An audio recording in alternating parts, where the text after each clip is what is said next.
आता निवडणुकीचं वातावरण आहे, आपल्यालाही कल्पना आहे. त्या निवडणुकीच्या अनुषंगाने आमच्या कोर टीमची आज बैठक होती, म्हणून आपल्याला आज बोलवण्यात आलं. आम्ही महाविकास आघाडी म्हणून ह्या नगरपालिकेच्या निवडणुकीला सामोरे जाणार आहोत, त्यासाठी ही बैठक होती. काय पुढची आपली काय रणनीती आहे काय?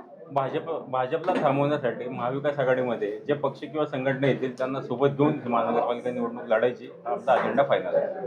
किती पक्षांचा पाठिंबा आपल्याला मिळालेला आहे? आज सर मनसेने पण पाठिंबा दिलेला आहे. मनसे शिवसेने कालच गौतम सर सचिन चिखले यांनी जाहीर केलेला आहे महाविकास आघाडीमध्ये ते लढणार आहेत म्हणून.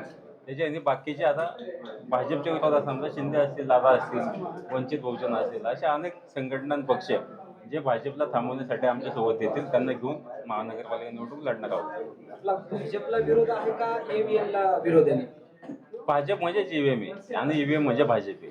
भाजप म्हणजे लोकमतातनं भाजप कधी निवडून आलेलं नाही, ते ईव्हीएमच्या माध्यमातून निवडून आलेलं. हा आमचा आरोप पहिल्यापासून आहे आणि सिद्धही झालेला आहे. राहुल गांधींनी तो केलेला सुद्धा आहे.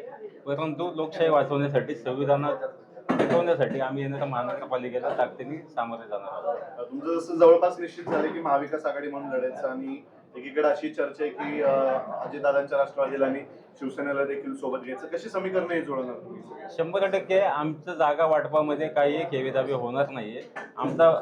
प्रथम आमचं हे असेल की आपले शहर हे सुरक्षित पाहिजे आणि या शहराचं जे बकालपणा ह्या भाजपने केलेलं आहे, या शहराचं जे नुकसान ह्या भ्रष्टाचार भाजपने केलेलं आहे त्यांना थांबवणे म्हणून दादा असतील, शिंदे असतील आणि बाकी महाविकास आघाडीतील घटक पक्ष असतील हे सोबत येऊन ताकदीने ही निवडणूक लढणार आहेत.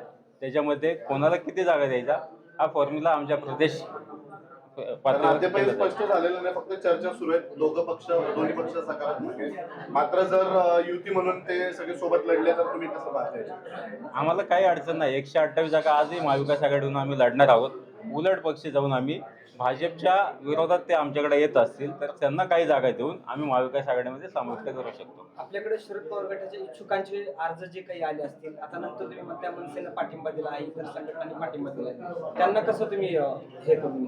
100% आमचा अजेंडा क्लिअर आहे. आम्हाला फक्त भ्रष्टाचार भाजपला इथं थांबवायचं आहे. उद्या भविष्यात माझ्या प्रभागावरून मी माझं उदाहरण देतो. तुमच्या इच्छुकांना तुम्ही थांबवणार? मी तेच सांगतो, माझ्या ह्याच्यावर मी उदाहरण देतो. जर माझ्या प्रभागामध्ये माझ्यापेक्षा ताकदीचा शिवसेना उद्धव साहेबांचा असेल, अजितदादांच्या पक्षातला असेल, शिंदेचा असेल, काँग्रेस असेल, माझ्यापेक्षा ताकदीचा उमेदवार त्यांच्या घटक पक्षामध्ये आमच्या घटक पक्षात असेल तर 100% थांबण्याची तयारी आम्ही ठेवू. म्हणजेच आम्ही नाराजी कुठंच नसणार आहे. जो निवडून येईल त्याचा निकष लावून आम्ही या महापालिका निवडणूक लढणार आहोत. काँग्रेस पक्षाचे ज्येष्ठ नेता आझम पानसरे परत आता निवडणुकीच्या अनुषंगाने ऍक्टिव्ह झालेले आहेत. काय त्यांच्याकडे जबाबदारी असणार आहे? त्यांच्याकडनं काय अपेक्षा आहे पक्ष संघटनेची? 100% सर्व जबाबदारी ही बाईंच्यावरच असणार आहे. बाईंचा अनुभव पाहता बाईंनी महापालिकेमध्ये राष्ट्रवादीला एक हाती सत्ता आणून द्यायचं काम बाई अध्यक्ष असताना केलेलं आहे. त्यांच्या अनुभवाचा आणि त्यांच्या ताकदीचा उपयोग आम्हाला होणार आहे. बाई हे महाविकास आघाडीची समन्वयक असतील. बाई महाविकास आघाडीच चालवणार आहे. महाविकास आघाडीतल्या कुठल्याही घटकाला बाईंबद्दल शंका किंवा दुमत नाही आहे. बाई जो निर्णय देतील, बाई जो निर्णय घेतील, म्हणजे उमेदवार निवडीपासून प्रभाग निवडीपर्यंत ते सर्व अधिकाऱ्यांमध्ये बाईंचा समावेश असणार आहे आणि बाई सांगतील त्या पद्धतीने महाविकास आघाडी काम करणार आहे. भाई पुन्हा सक्रिय झाले. भाईंच्या नेतृत्वात आता आम्हाला राजकीय चमत्कार बघायला भेटतील का? 1,01,000% तुम्हाला येणाऱ्या निवडणुकीमध्ये 2024ला जो बाईंचा करिश्मा होता तोच करिश्मा आता दिसेल.